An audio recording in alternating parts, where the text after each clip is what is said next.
त्यांच्यावर सांगितलं आहे मी त्या दिवशी. आता याच्यानंतर बोलले तर मला त्यांच्या विषयाचा वेगळा विषय घ्यावा लागणार आहे. कारण समाजाला आडवा येणारा कोणी असो, कोणीही म्हणतो मी तुम्हाला, तो मराठ्यांचा असो किंवा ते कोणाचा असो, आपण नाही सोडत. मराठा आरक्षणाच्या विरोधात आल्यावर आपण नाही सोडत.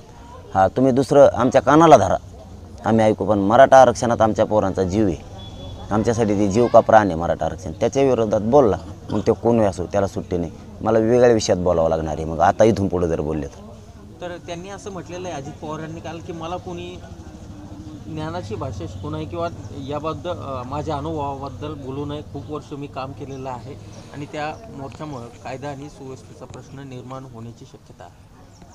तुम्हाला ज्ञान शिकायचं आम्हाला, आमचं काय आम्ही गुत्त घेतलं काय? तुमचं ज्ञान सगळ्या महाराष्ट्रालाच माहिती आहे. तुमच्या ग्रंथकाले आहे ना, तुम्ही मला काय करायचं त्याचं? मराठा आरक्षणाच्या विरोधात बोलू नका. तुमचं आणि आमचं काय वैर आहे का? मराठा आरक्षणाच्या विरोधात बोलल्यावर कोणाला सोडित नाही मी, माझ्या परिवाराला सोडित नाही. तर तुम्ही कोण लागून गेलात?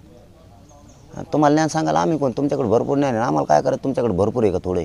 तुमचं आम्हाला गरज नाही ज्ञानाची, आमचं घेऊ नका. आमच्यामध्ये बोलू नका. आम्ही बोललो तुम्हाला 5 महिने तुम्ही कुठं आहेत. तुम्ही एखाद्या मठात गेलात का, आश्रमात गेलात का, कुठं राहता? आम्ही विचारलं तुम्हाला तुम्ही कुठे? आम्हाला काय करायचं तुमचं? काहीच नाही ना. त्याच्यामुळे तुम्ही आमच्यात बोलू नका ना.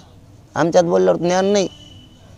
मग आता तुम्ही शांत राहिले तर बरं, नसतं मग दुसरा विषय हाताळायला लागेल मला.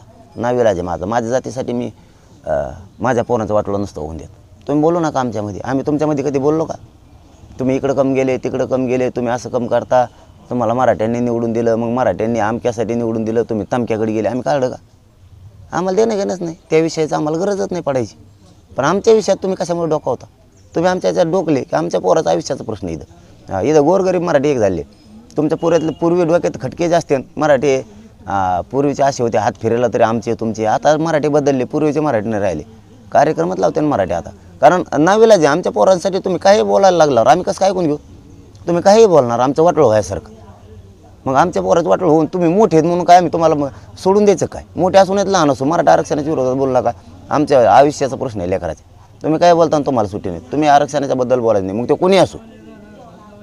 आमची लढाई आम्ही लढतो, आम्ही आमचं बघू.